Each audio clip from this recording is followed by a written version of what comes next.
everyone. I'm here today with Laura, and I'm so excited because we're going to talk about something that maybe you are kind of questioning if you want to be a part of. So, both of us have kind of made the transition from special education teacher into administration or kind of close to administration. Maybe we're not principals, maybe we're not like superintendents, but we've kind of started dabbling into administration. And so, we're going to share our experiences with you about how we've made this transition, and kind of some questions that have come up for us about administration and making that transition. So, before we get too far into it, I'm going to let Laura introduce herself and kind of tell us a little bit about your years of experience in the field and anything else you want to share with us. Awesome. Thanks for having me. I'm excited to chat about this. So, I spent about 9 years in a life skills classroom at a middle school setting. Same district, same classroom all along. Middle school is the sweet spot. I did that for about 9 years, and then I decided it was time to try something new. This is my third year as a special education coordinator, is what my role is called. So, that's been kind of a fun switch to try something new. I also am the owner of Miss Lulu, where I create resources and support teachers and kind of balancing academic and functional skills in their classrooms. And then I am also I'm a mom and a wife Yeah, and a I dog feel like, mom and all the things. yeah, for sure. Like on top of everything else, like, yes, that Right? adds so much more. Um, Yes. I feel like you and I have been similarly on the same journey. Hmm. Because I was a special education teacher for 8 years. And then now I'm going into my third year of being a special education. I think we're calling more my role of curriculum and assessment facilitator. I've been kind of changing it to coordinator because people don't know quite what a facilitator is. Right, right. So I kind of oversee more of that curriculum and assessment side of things. So I feel like you and I have been on very similar journeys. So I'm very excited to kind of talk about where we've gone through that. Because again, I also did middle school. I did high school and middle school, but middle school was definitely my passion for sure. Um, so how did you know originally that you wanted to make that transition into leadership? Um, I was at a point where I just wasn't feeling like the day-to-day teaching was challenging me. And teaching is hard, like we know that it is so hard. But I was at a point where it was like kind of smooth sailing, right? And COVID was still a big thing. And I was getting overwhelmed by the stupid little things and Yes. not focusing on the students and just the politics of it. And I knew I was at a point where, I need to make a difference outside of just my classroom. I need to do something to help support teachers and make sure that they feel like they can do this job. Hmm. Um, so that's really kind of what started it. I didn't know what that looked like, Yeah, but I knew that I was like, okay, I need a break from the classroom, step out. I was burnt out. I was just, for sure. you know, Yeah. so Again, similar story. I think my first couple years, I know I've talked about this story a million times with my audience, is like I never had a mentor. I never had somebody who would support me. My administration that I had for my first couple years were just like not awesome. I needed more support and I wasn't getting it, so I had to figure it out myself. So I think ultimately when I like kind of started growing full sped ahead, I was like, wait, I could be a leader in this space. I could share information. And then I got married and started my master's degree, and I was like, I'm going into leadership. Like, that is what I want. Maybe not like principal, but like I want to be related to the curriculum still. So I think part of it for me was like I want to do more for students outside my classroom. And knowing I didn't have that support of an administrator or a leader in a building who could support me. But yes, that moment, that ultimate moment that I was like, I cannot be a teacher anymore, was the yeah. like the little things were getting under my skin. Like I was taking it out sometimes on the students. I know that's terrible, but I was very short-tempered. Hmm. And I know my administration at that time wanted me to stay another year. But I was done. I could not do it anymore because it wasn't helping the students. It wasn't helping me. It wasn't helping the paraprofessionals that I had. And I needed to go. I needed the change. And I just feel like it was like a wall of like, I can't tolerate it anymore. Hmm. Which is sad because I know It this was is. a It is huge sad, passion for but us. the truth. It's the reality of it. Yeah. So And yeah. yeah. So there was lots of layers to it. Like I knew ultimately this is where I was gonna go. But yeah, definitely the like barrier was like I am not patient anymore. I am not kind anymore. Um, I was not myself. I don't know who I was, but I was not feeling like myself. So how was that transition process for you, right? Like now as we get into it a little bit, did you stay at the same school? Did you move schools? What did you do? Okay, so I resigned and I didn't have a job lined up. I resigned hoping that this position was going to be approved with the budget and all the Yeah. things. But just kind of like, you know what, regardless, it's time to find something else. So, Hmm. Hmm. um, I resigned and then this position did open. So I got this. It's at the same district that I was teaching at, which is great. I'm not over the school that I taught in. And I did that intentionally because I didn't want to go in and have that teacher who took my job feel like I was telling her how to do it, right? Yeah. Yeah. Yeah. um, Yeah. so, but I do oversee 10 different schools in our district. Wow. And all of those schools only have one, besides one school, they all only have one severe special education classroom. Okay. So, so yeah, that part was really nice because I went into the district knowing kind of how it runs and what the policies are and our paperwork and all of that, which Yeah. would have been a huge learning curve. Um, I think I think the hardest part, like besides scheduling and travel, has just been like learning people, right? Yes. So much of what we're doing now is working with adults and not just the students. And we do that in our Right. classrooms with paraeducators. Um, but it's a little bit different in this role. So Yeah. I would say, yeah, I similarly, like in my brain knew, I think I knew it like winter break. I was not returning the next year. mm, yep. And so like I started slowly packing up my classroom and like taking stuff home like randomly, to be like, this is mine. I made this. Because Start again, in taking all my those sick brain, days you had saved up. I did not actually. I Oh, should have. I didn't want it to you be could that have. obvious. Um, but I definitely was starting to like clean up, Yep. where like I didn't have to worry about it as much. But yeah, my I knew at winter break I was not coming back. But then I left and nobody in my school really had any idea that I was unhappy, which is also really sad. So that like when the interview came at actually another school, and I got the offer, it was a shock to the district that I left, which I don't know if that was the right way of doing it. I will fully own that, but like I was not in a place to have a conversation with an administrator to say like I am unhappy with the expectations, because I had a laundry list of things of like I cannot tolerate this anymore. But making that transition to a different school was eye-opening. There's a community there that I'm absolutely loving. And the amount of people that want to grow me as a leader, I think is also really awesome.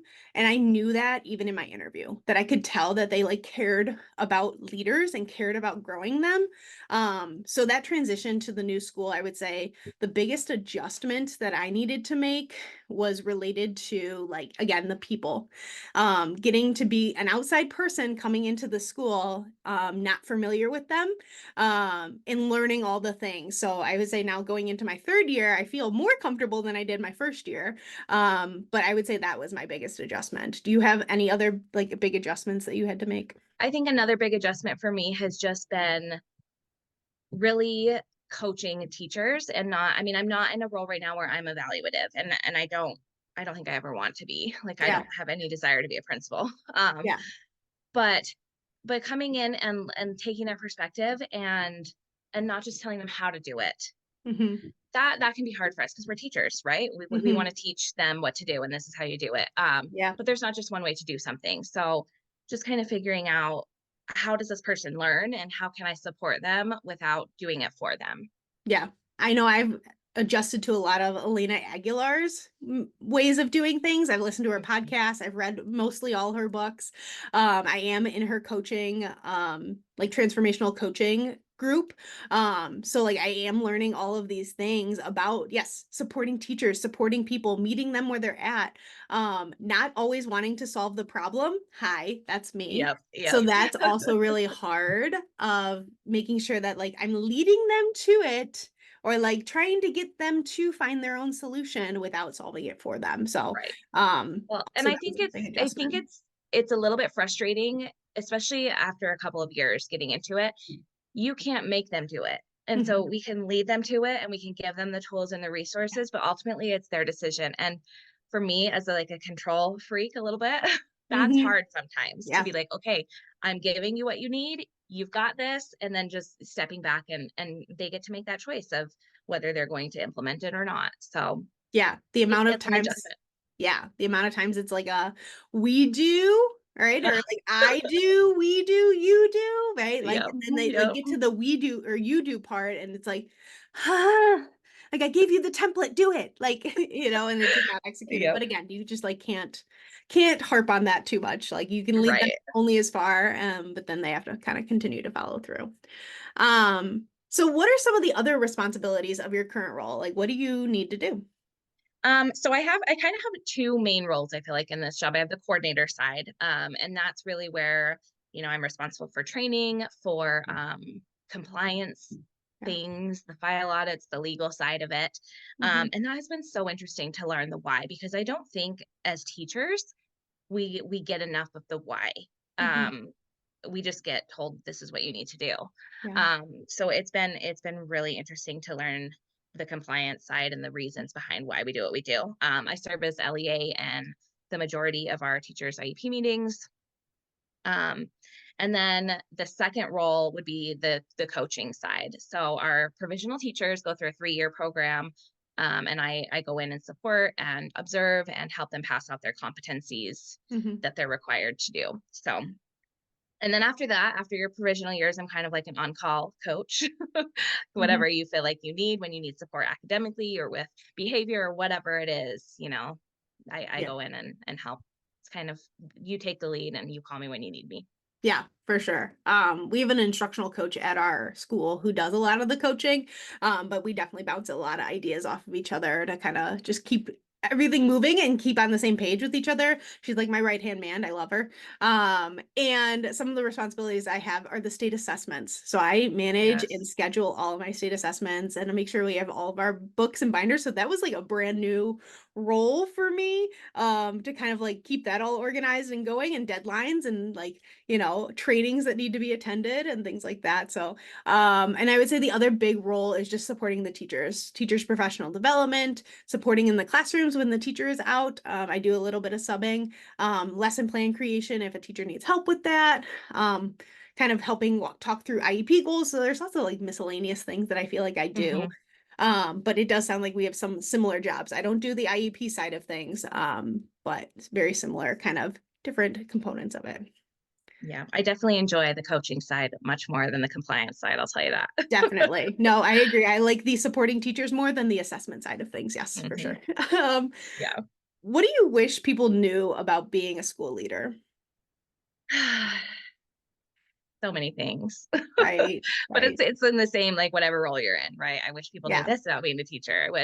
I think we're so isolated in special education, and I don't think administration realizes that, when you're in a building and you're the only teacher who's teaching what you're teaching, um, it's hard to find the support and to find things that yeah. you need, especially for the population that we're working with. So, Hmm. um, but that being said, I think it's important that teachers remember that we're not putting things in place to make your jobs harder. There's a reason behind it. Yeah, Or there should be a reason behind it, yeah, right? yeah, And we're feeling that same pressure of, hey, I know you just figured this out, but let me change the form on you, or yeah, let me yeah, make you add another paragraph here about why you did this. yeah, And that's coming from outside of our own decision making. It's coming from the state, it's coming from district for sure. administration. Um, so there's constantly new information, but there should be a why behind what we're doing. And um, I think as teachers, asking that why is important. Yeah, Because if we can't give you a good reason, then question it, right? Advocate for yourself. I don't yeah, want to be putting another thing on your plate just to put something on your plate. I for know your sure. jobs are hard. Yeah. Um, so I think it's important to advocate for what you need, Mhm. and we should be there supporting ultimately what's best for kids. Yeah, for sure. I was definitely gonna go down that route of like there is a why behind things, and sometimes it's not coming from me. Like, Right. yes, I have to deliver that thing, I'm that not the bad guy, I'm change, but, sorry. like, that's coming from up and up and up, right? Like, not necessarily, I know, like, I'm an administrator, but, like, there's other people behind me or next to me doing the same conversations or having those difficult things that need to be changed, edited, whatever it is. So the other thing I want to say is that school leaders are people too. So ask questions, ask why, get some more information. Do not be afraid to approach them, even if they maybe didn't handle a situation correctly the first time and you're like, "Ah, I really don't want to go to talk to you." Just talk, have the conversation, try to be open, try to come from your side of view, whatever you need to share. Um, we really want to make sure that that communication is happening, because if you don't communicate with your school leaders, they don't know. And again, I can say that firsthand because literally I left a school that had no idea that I was so upset, frustrated, done. And so having those conversations, even if they are difficult, even if you like get hives to have those conversations, like the more you do that, the easier they'll be. And again, I've learned that from Elena Aguilar. So I just feel like critical conversations need to happen. Definitely. Do you have any other tips when working with school leaders now that you've been on both sides of things? Um, I kind of along the lines of what you just talked about, like ask for help, ask for that support, right? I don't know you need help unless you come to me Yeah. and say, "Hey, I don't know what to do in this situation." Um, and don't feel bad asking. Like that's literally my job. I want to be Mhm. here to support you. Yeah. And the same time, I'm not impressed if you do it all by yourself. Like, I mean, I want to build capacity in my teachers and I Yeah. Yeah. want Yeah. them to be able to do things on their own, but it's not like a, "Oh, yeah, that person does everything on their own." Yeah. They don't ever collaborate. Like, collaborating and communicating is so much a part of what Yeah. we need to be doing that I want you to do that. I want you to reach out and ask me for help, ask for advice, ask for an observation. I was never observed in the classroom after my first 3 years Mhm. ever. So, it doesn't hurt to get eyes in there and be like, "Hey, what's going on with this?" Or, "Why are you doing this?" Or, "How can I support you with this curriculum?" Or, Yep. whatever it is. Um, we're here to support you. We're here to support your students. And so you don't have Mhm. to do it on your own. I think that's a huge thing to remember. Yeah, I agree. I think the advocating, the asking for help, the like, yes, I'm so proud of teachers who do it by themselves, right? Like you go ahead, you rock girl. But there's always room to grow. There's always Exactly. ways that we can improve. I know something that we've done more recently than when I first started was we're setting up cross building observations where students or teachers are going to observe other teachers. Say they want to develop their math centers. Okay, here's another teacher who does really cool math centers. I'll cover your class so that you can go and do that for a session, or a day or whatever needs to be happening so that we can all improve and learn from each other. Because sometimes the best professional development is the teacher next door. So So true. So love true. that. Do you have any other resources or anything else that we can use to kind of get to know you a little bit more, or where can we find you? You can find me online at missluluspecialed.com or social media. My handle is Miss Lulu Special Ed, most everywhere, I think. Yep, So for that's sure. me. Awesome, Laura. Thank you so much for being here. This was so insightful. I know I'm going to probably take this again and again and rewatch it because I feel like there's still lots for me to learn too. I know it's But always a learning process. seriously, thank you again for being here. Yep. Thank you.